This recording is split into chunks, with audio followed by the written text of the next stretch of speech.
In 1986, Michael Jordan, that had already shaken the league. But the question was simple, what comes next? They didn't want another Doc Band shoe. They wanted something untouchable.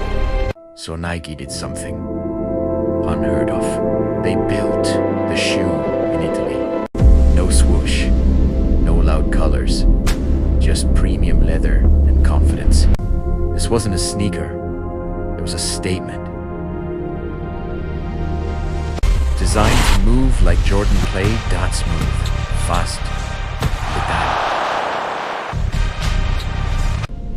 While the shoe stayed clean. Jordan did the damage. The Air Jordan 2 didn't scream for attention. It demanded respect. Air Jordan 2. No rules broken. Just